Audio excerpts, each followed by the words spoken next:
I think we'll get started, and if people come, Courtney is very graciously helping me out tonight, and I want to thank her.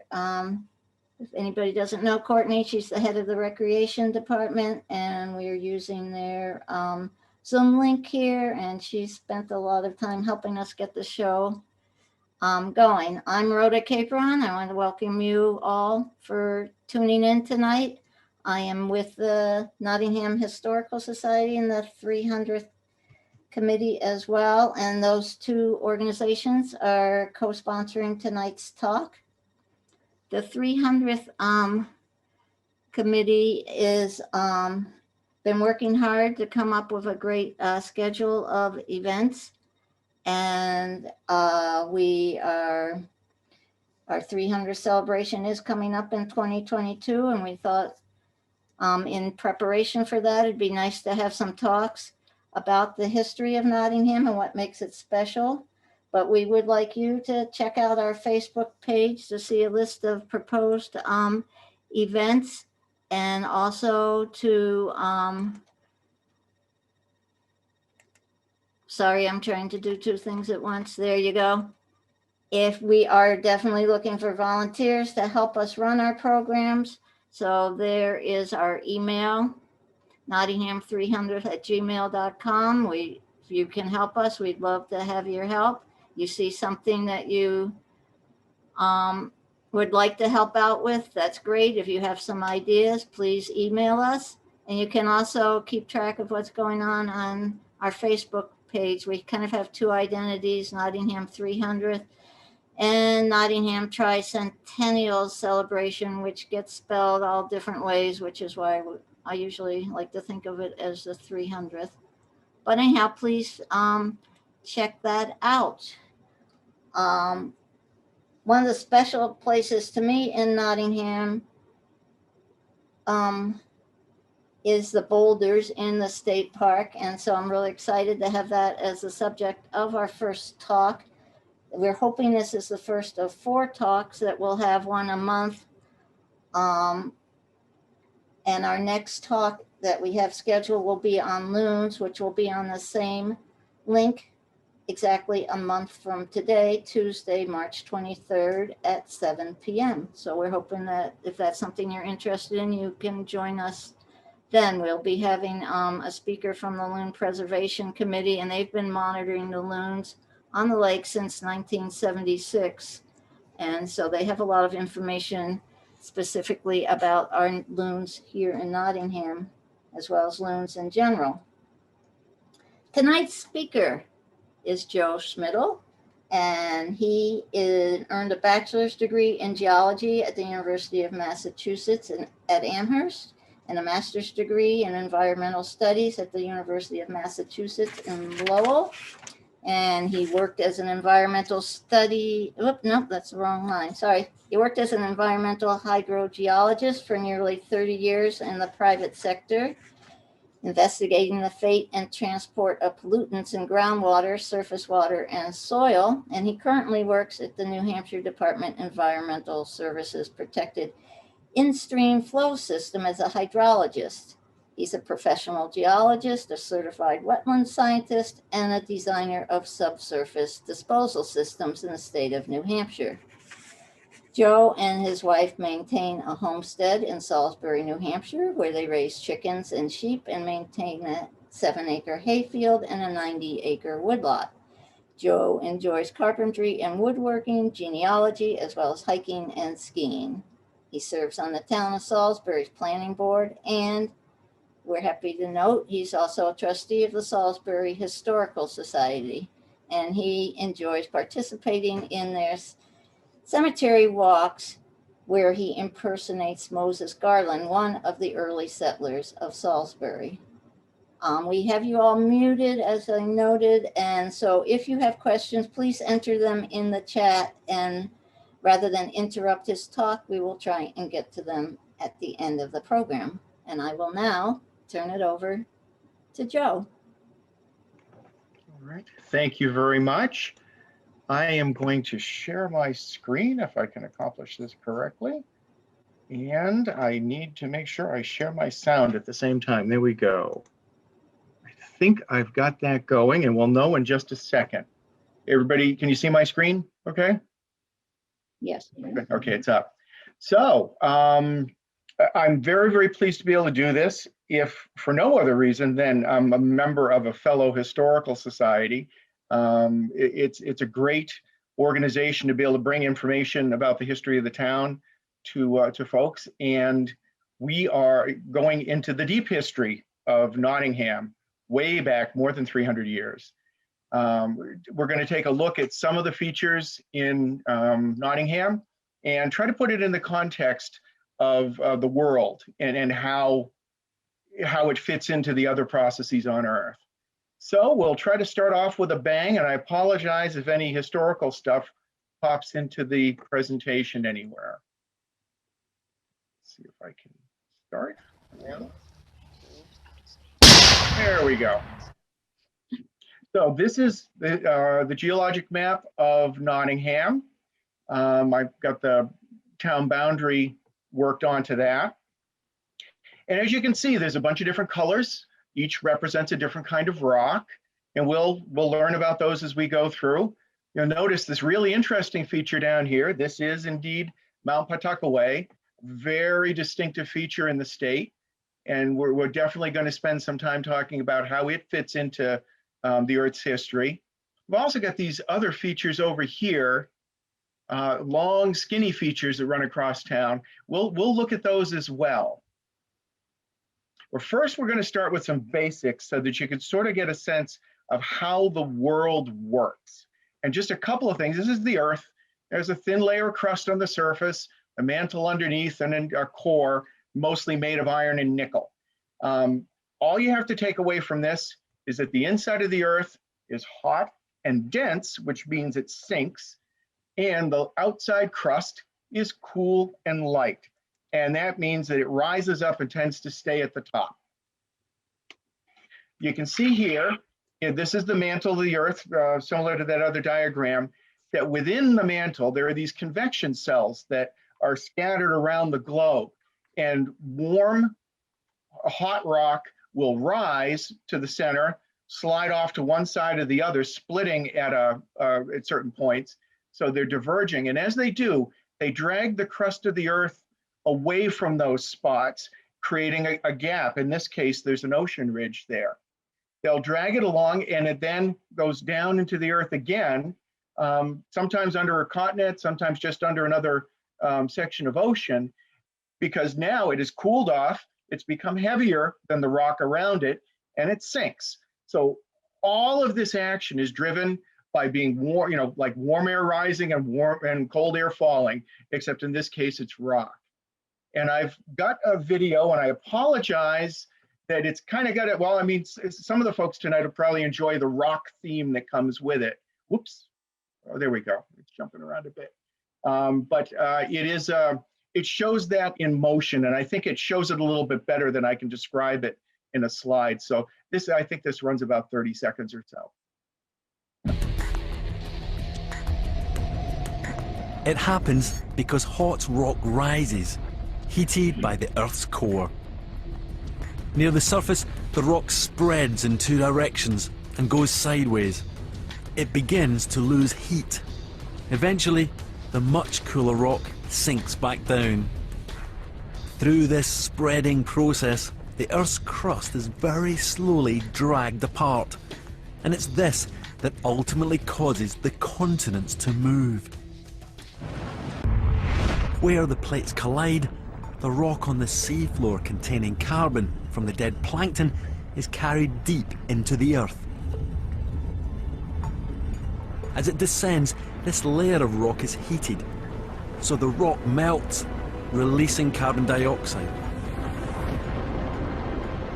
And gas is returned back into the atmosphere during an eruption.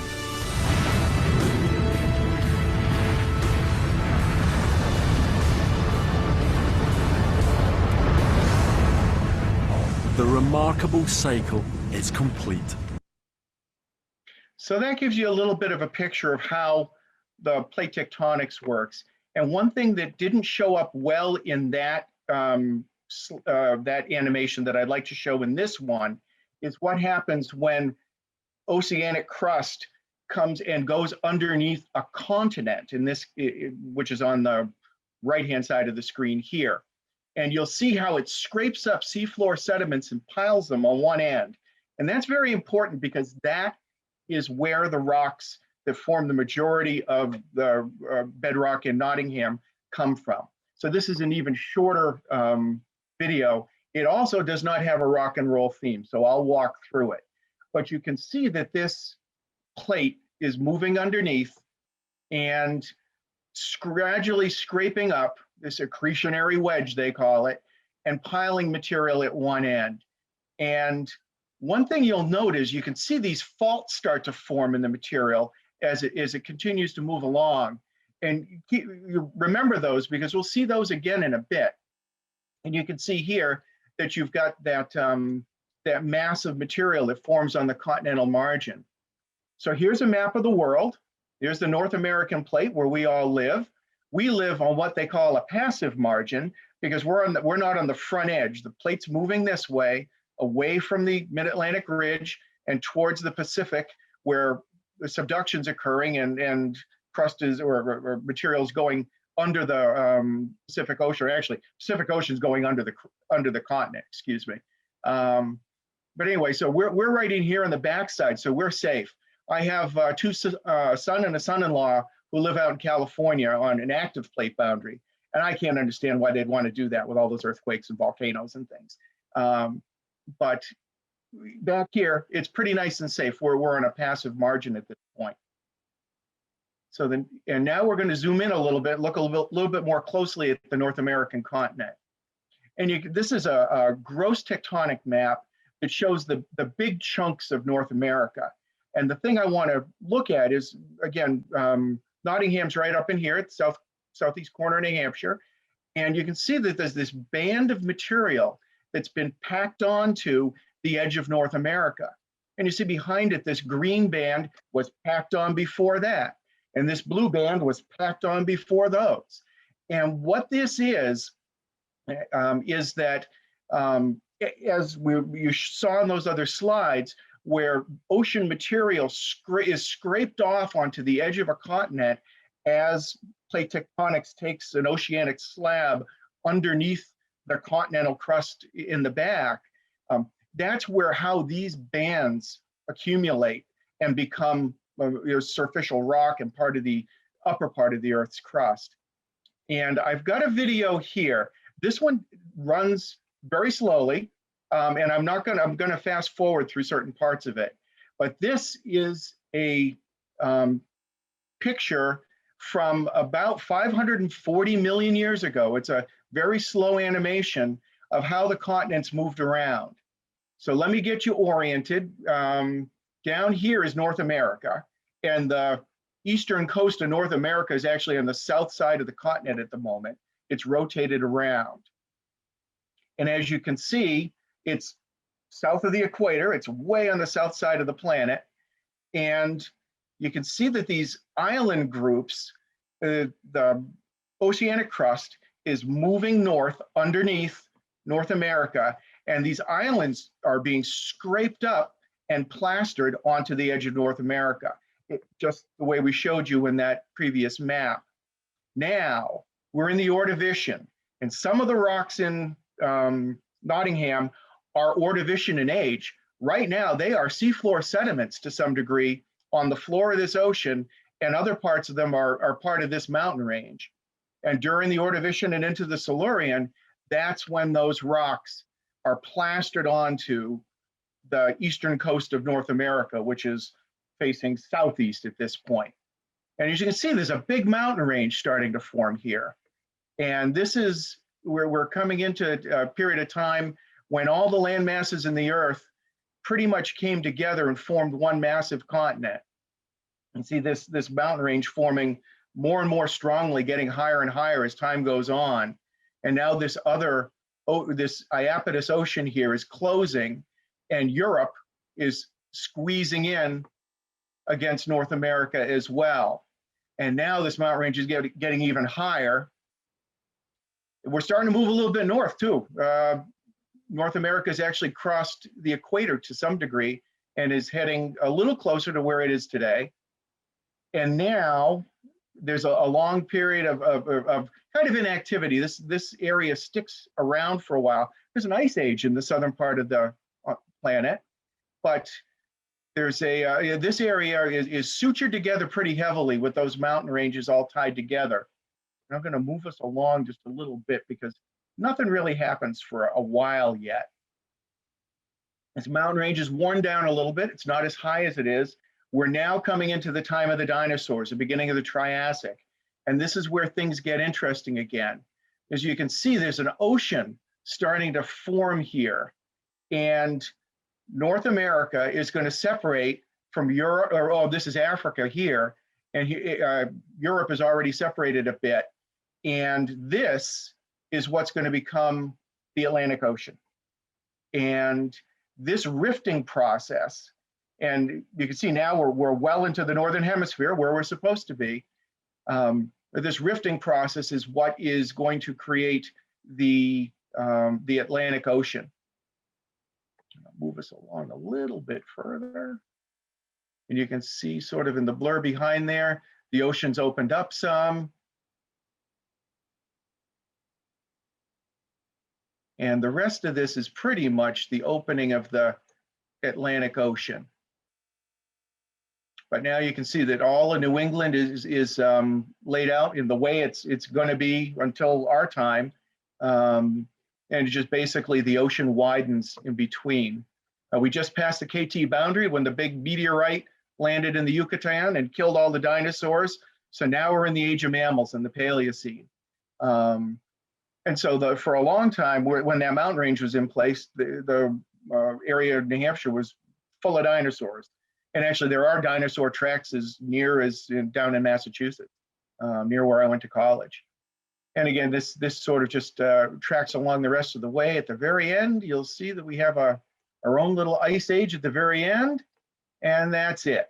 So I appreciate your patience with that part of the presentation. So we've talked about the different chunks of rock that were plastered onto the eastern side of North America. As you can see, Nottingham is right down in here, and these green rocks are the ones that form the bedrock in Nottingham. But out beyond that, there's an Avalon terrain that was plastered on afterwards, and a Maguma terrain that you almost see nowhere because it's mostly out on the edge of the continental shelf. It's all underwater at this point in time. But there are other bands of rock that are plastered onto the edge of the North American continent. And we're almost there. Here's a graphic, and I actually called up the name of the authors and the title of the paper because I use a couple of graphics from theirs because they're so distinctive. But this is a very nice picture of, let's see, there we go, there's Nottingham. So right here you have Mount Patuxent, and here we have the different rocks that form the bedrock in Nottingham. So you can see where the Merrimack Trough is on the east side of town, and the Mesozoic Gneiss Complex is on the west side of town. Those different bands of rock that have been tacked on to the side of North America. So now we can talk about this map with some context. And I appreciate your patience and letting me walk you through some of the basics of geology to get us here. I think how the rocks lay out will make more sense to you with that little bit of background. And so there's the boundary of town.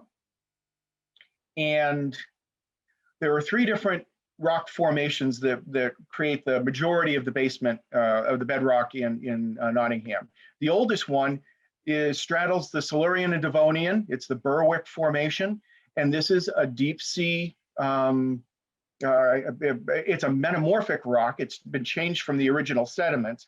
Again, this was buried in the heart of that big mountain range. So it was very heavily heated and squeezed. And so it's got all kinds of folds and faults and fractures in it. But it's based chemically, they can tell that it was deep sea sediments. And then we have the Littleton Formation, this greenish, lightish green, gray rock.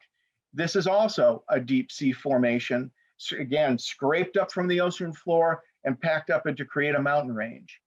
And then we have the Mesozoic gneiss, which extends a fair bit to the west as well.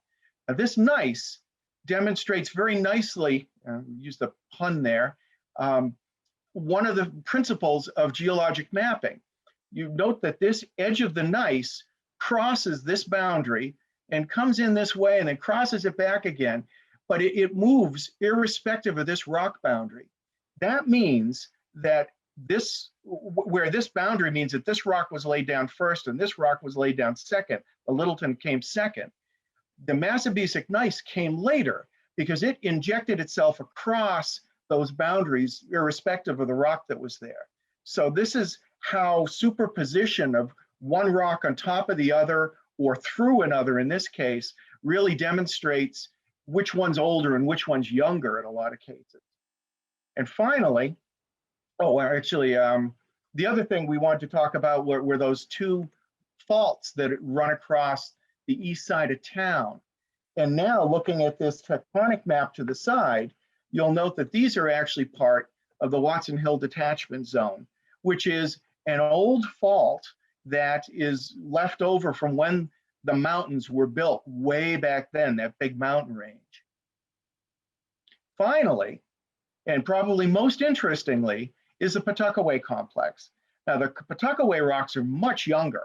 These rocks are from the age of the dinosaurs. They're about, what were they, 112 million years old or something, compared to the rocks in the rest of town that are 400 to 300 million years old. So they're very much younger. And as you can see, following that principle of superposition, these punch a hole right through the Mesozoic gneiss. So they must be younger. They're not changed by the gneiss, they changed the gneiss. And so we're going to zoom in. Oh, we've got a cross section here first.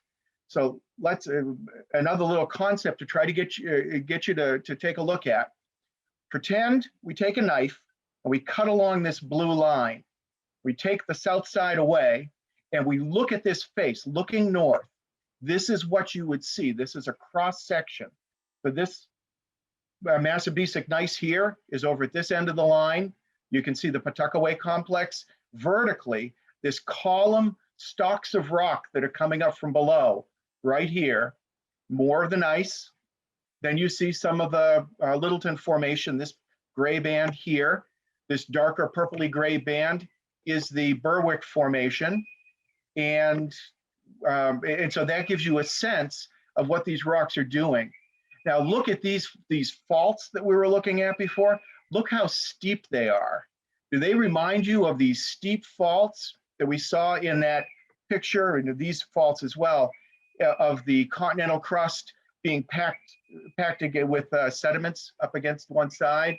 This is, except they're facing the other way, but in this case, that's exactly what these rocks are.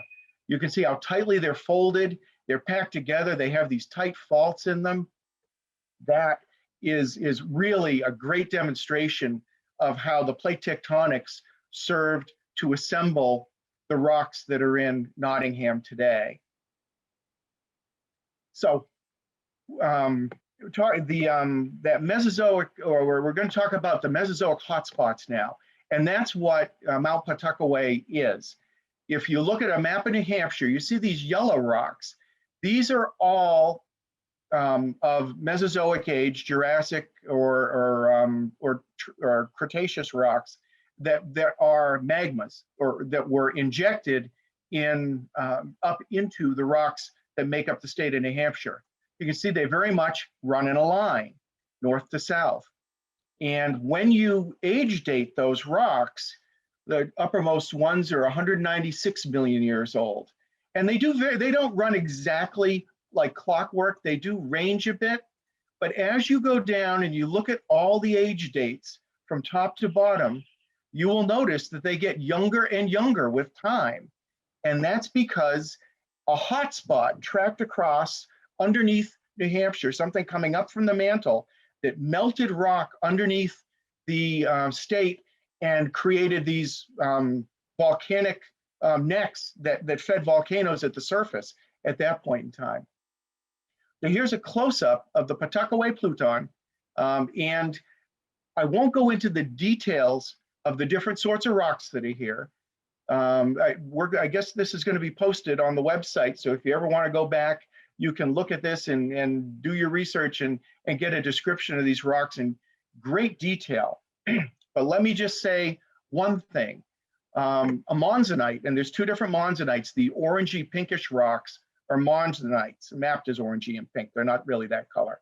Those rocks are like a granite, but they have less quartz in them than a granite does, so they're a little bit heavier. The diorites have a lot less quartz in them. They're heavier rock, and they represent rock that comes from deeper in the earth. It has more heavy minerals in it. And so what you see is that these deeper rocks were the first ones to melt up and come through, and then the heat of those rocks rising up through the crust of New Hampshire melted more local rocks that had more quartz in them, and those also moved along, and they were the last parts of the volcanic action in Mount Patuxent. But Mount Patuxent is the neck of an old volcano, the feeder from a hot spot underneath the continental crust that fed a volcano at the surface. And this is sort of looking down its neck. So coming back to the Mesozoic hot spot, where did it go? Because it ran right to the edge of the state in Nottingham. And as you can see, if you look at a map of Maine, you can see that there's some more Mesozoic granites here. And yes, indeed, they are still younger than even the Patuxent granite. And actually, if you look at the map closely, you see there's a whole mess of them. And again, they track in a line as well. They're tracking that hot spot still. And where did the hot spot go from there? Well, it went offshore. And so here's New Hampshire, and you can see this line of seamounts that run off into the middle of the Atlantic Ocean. And the nearest ones have been age dated around 100 million years, and the furthest ones out at about 80 million years. And so this really shows that a hot spot started up here, came down from Canada, across New Hampshire, across the corner of Maine, and then out underneath the ocean floor. Everybody's heard of the Ice Age. Everybody's familiar with the great ice sheets that advanced down from Canada. You can see that they advanced way beyond the coast of the continent as it is today, partly because they bound up a lot of the water that was in the ocean. And so the sea levels dropped, and they advanced down out onto the continental shelf quite some ways.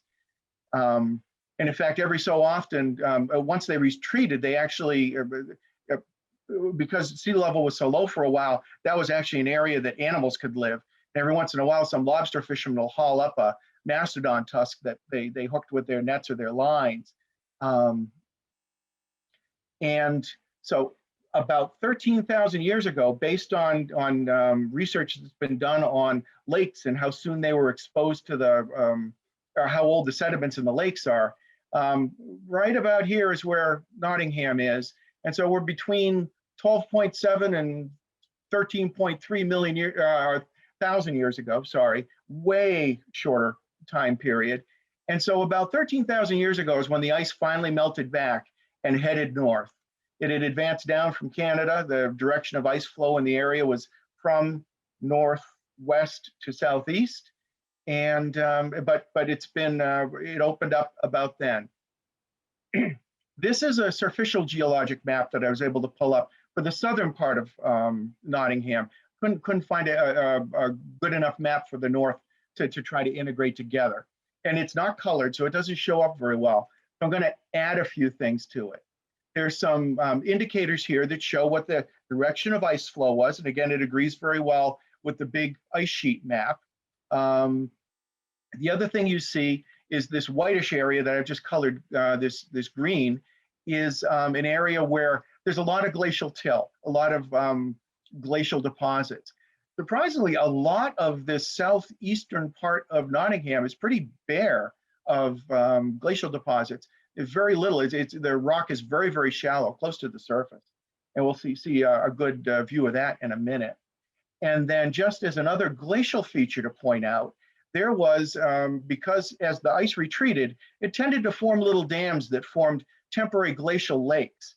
And this blue area is what was known as Glacial Lake Lamprey, which filled up the valley of the upper part of the Lamprey River about 12, 13,000 years ago after the ice had retreated, but before the dams had gone through. So I'm going to talk, and we're going to take a different look at the ground surface using a technology called LiDAR. And this is something that we are so lucky that the Geological Survey of New Hampshire has been able to obtain for us and get us these coverages because they've really revolutionized the way you can look at the Earth. They use a radar pulse to look right through the foliage. They can see the ground surface underneath.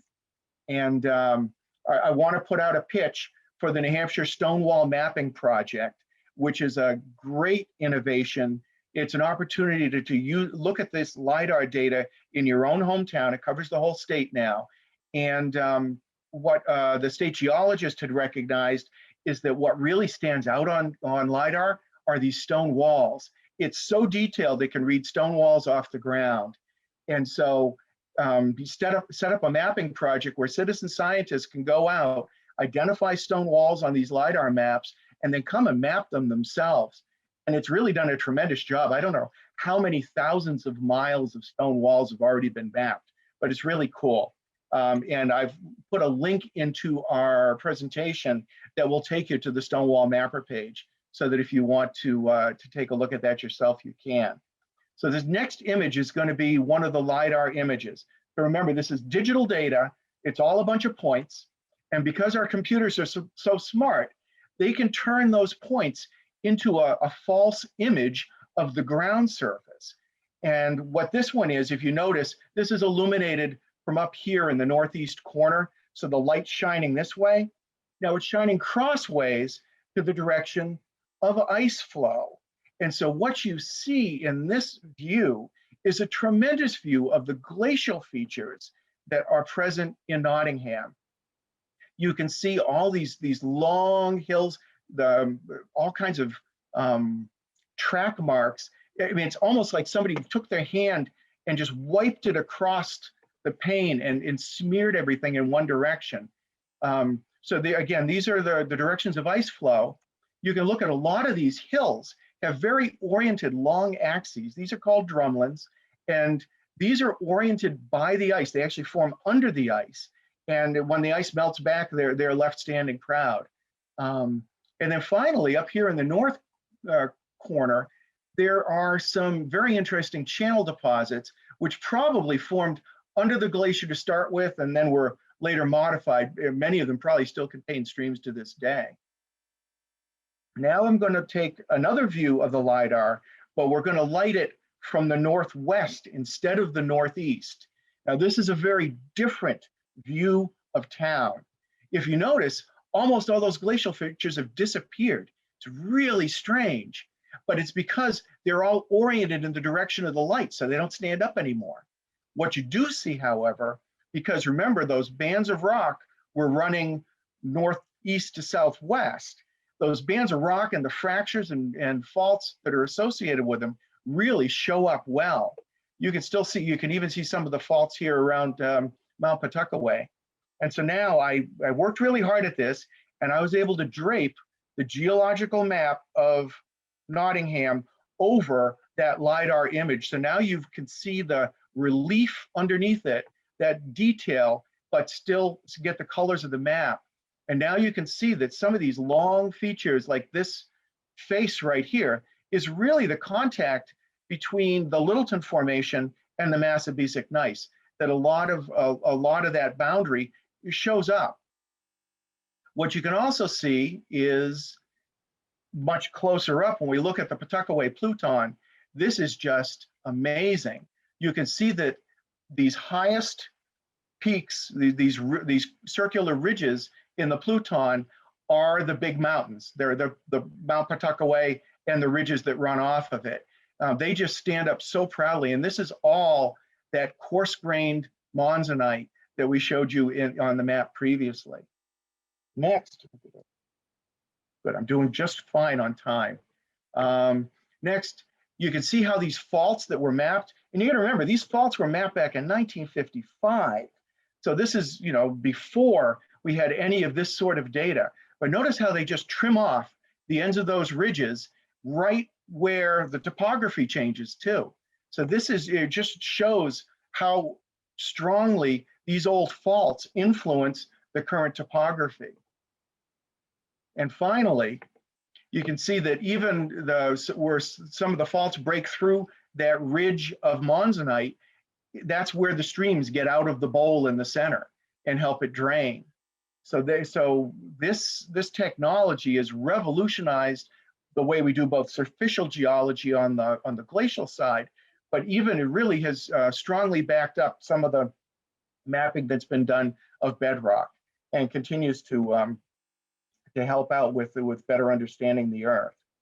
And if I remember correctly, that's going to take me to my final slide, and I've got time for questions. So I want to quickly thank you very much. Again, we've got another Historical Society picture here. That's my wife and daughter. And I am going to now work with Rhoda to see if we can get some questions.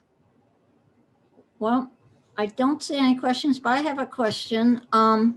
So where does the Boulder Field fit into all of this? Oh, thank you. I popped right past it. Let me see if I can back up a bit. So the Boulder Field is up in here. And actually, you can even see some of the boulders almost show up on the LiDAR. I didn't zoom in close enough to really get them. But that is a good story. The boulders are all local rock. They're not from very, very far away. They do match the local rock pretty well. They're blocky, and they have long axes. And about 2 years ago, another volunteer effort I did for the New Hampshire Geological Society, working with a young lady who was working on her Gold Award for Girl Scouts. I led a field trip out to the Boulder Field with a bunch of kids from a summer program that she had designed and organized as a guest speaker. And we went out and we measured those rocks. So you had the kids climbing around on them with long tape measures, and they measured how wide they were, they measured how long they were, they measured how tall they were. And what we found out is out of the 6 boulders that they measured, 5 of them were all oriented exactly in the same direction as ice flow. And if you think about something that's being carried along by ice, it's in a fluid to some degree, and it's going to orient itself with the direction of flow in order to move most efficiently. And so those boulders were plucked from the walls of Mount Patuxent and dragged down into that bowl, but they were plucked in a way that they were oriented by the ice, so they're all pointing in pretty much the same direction. Thank you, Rhoda. Okay, we have another question. Was Patuxent, oops, we got 2 more questions. Okay, was Patuxent Mountain significantly taller before the ice sheet receded? I'm interested in how the mountain changed shape through the movements of the fault on the southwest side of the crater and the recession of the ice sheet. Well, it would have been taller because the ice sheet is a very erosive feature. And so it's going to wear things down. Now that fault is older than any of the glaciation, and that's probably related to the actual movement of the hot spot underneath, swelling that would have occurred at the time as that hot rock rose, and then the lava chamber below this neck would have filled with lava, raised the area temporarily. The volcano would have erupted, it would have flowed lava all over the place. But all that is gone now, because in the intervening, that was 120 million years ago. In those intervening years, it's worn the volcano away, the lava flows away, and a lot of the rock that was around that. So that we're now down into the neck of the volcano. We're way down below what the ground surface was at that point in time.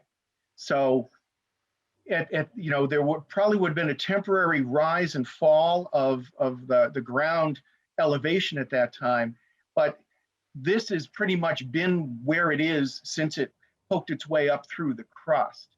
And these faults separate. I mean, the reason this is, you can see on this map, I think it's somewhere, I believe that this is the downside of the fault on the south side, and the inside's the upside. And so this is dropped down so that it's cut off that part of the volcanic neck. There probably would have been a ring all the way around originally, although not necessarily. This was opening up fortuitously where fractures were available. So it would be hard to tell exactly whether this was ever a full ring or only a partial ring. It's pretty small for a volcanic neck. There's some great ring dike structures up in the Belknap Range, classic, much broader, miles and miles across rather than only about a mile across in this case. They really show those sorts of magma chambers. You're getting more into the top of the magma chamber where it collapsed back in, but you don't see that in this case. This is more just the neck. Can I answer that question okay? Yeah, I think we kind of answered a different question asking if there are other similar mountains in New England. Oh gosh, yes. I mean, as far as these, yeah, I mean, the Belknap Range in particular is a much broader area. I guess if you think about comparing this, which is more of the volcanic neck, with the Belknaps, which is more of the top of the magma chamber, I mean, it goes on and on and on, and I don't have a way to show you quickly, but if you look at a map of the Belknap Range, you'll see they're also very circular, and you can trace. And then if you look at a geologic map, you'll see the faults and these dikes that are rings of rock wrapped around that chamber. It's very dramatic as well. So are all the hot spots you showed, are they mountains or did they become volcanoes? They would have been sourced as volcanoes. I can run backwards here to that state map. Get close there. Oops. Missing. I'll get to you, Deb, I promise. Almost there, sorry.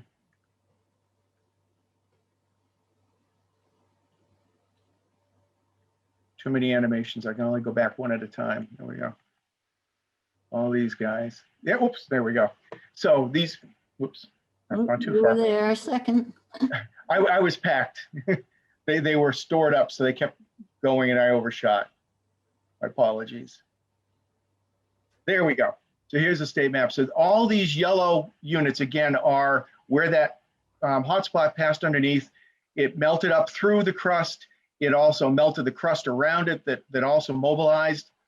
You can see that the time that it spent in the Conway area, it was almost 20 million years worth of different granites in here, or I don't want to say granites, but different igneous rocks are emplaced in this area. Some are granites and some aren't, depending upon what melted.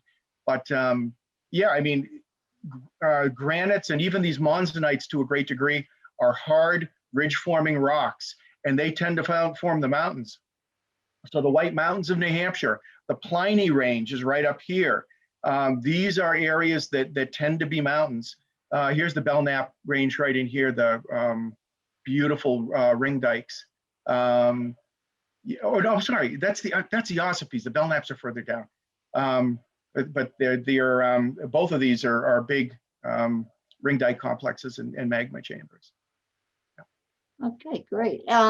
Somebody wants to know, have there been any small earthquakes along those faults recorded in the Patuxent? We're back to Patuxent now. Yeah. Along those faults via historical or more recent records? I guess since people have been around. Not that I'm aware of as far as those faults. And it's actually fortuitous. I've got the right map up here, state map of New Hampshire. The area where New Hampshire is fairly well known for a lot of small earthquakes is this central area of New Hampshire. You're kind of just north of Concord, this neck of the woods, out where I live. I know that they Bradford, Laconia, this whole area is generally, we'll get 2 or 3 magnitude, 2 or 3 earthquakes a year. I mean, they might rattle the dishes on the shelf in town. You don't feel them very far away. I've felt 2 or 3 in the time I've lived up here, and I've been here for about 20 years. You know, there's only been 2 or 3 that I've actually noticed when they came through. But there is an old continental suture. You can see these green rocks here up against the blue rocks here. There's an old suture in here somewhere that still has stress on it, and it's still being relieved. And there've been a lot of studies as to exactly what structure is still remaining under there. You can see there's also some major regional faults that run through the area. But this is the seismically, quote unquote, active. It's certainly no California, but it's the part of the state that they tend to have earthquakes. Now, Wasn't there a big earthquake off Cape Ann? Cape Ann. Like in the 1600s or something? Nobody's sure exactly where that quake was, but yes, there was a huge earthquake that the Pilgrims and those folks, I mean, they'd only been here a few years at that point in time. I want to say it was in the 1630s that you know, scared the devil out of everybody down Boston ways, and they all say it came from the Northeast, so it was up this way somewhere. But I don't know that anybody has very accurately been able to, because timepieces weren't that accurate and people weren't taking those kinds of records, to be able to track the travel times to the 2 or 3 places in North America where people were living then. I think there were people up in Montreal at the time, or that neck of the woods, French colonists up there. We had the English colonists down here, and colonists in Connecticut and Boston both noticed that earthquake that Sunday. I think it was a Sunday morning even, which they, you know, they're listening to God on Sunday morning. So that was the voice of God to some people. I knew this question was going to come. I think I warned you about that. Oh, we got 2 of it. Any knowledge about the rumbling sounds that they talked about on New Hampshire Chronicles recently? No, and I did get, you did warn me, and I did get a chance to look it up. So I am not familiar with the rumble. I don't know what that's all about. Okay. When we go walking in Patuxent, is there anything we could keep our eyes out for rock-wise that would be indicative of the sorts of geological activity you've talked about? Oh, sure. Let me come back down to that. I just have to move my way down through the slides. So, again.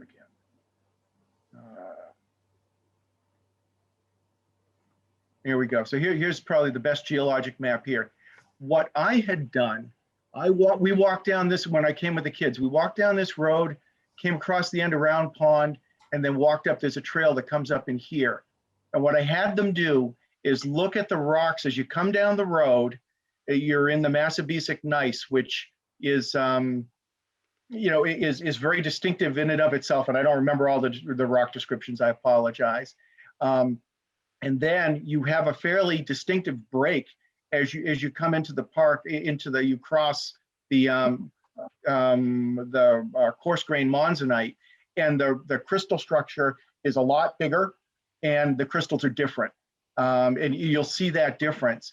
And then as you continue into the bowl, this rock doesn't show up very well. There's a little bit of sediment here, but what you'll notice is that you can that you'll see the difference basically in the Mesozoic gneiss and the coarse grain monzonite unit of the Tuckaway complex.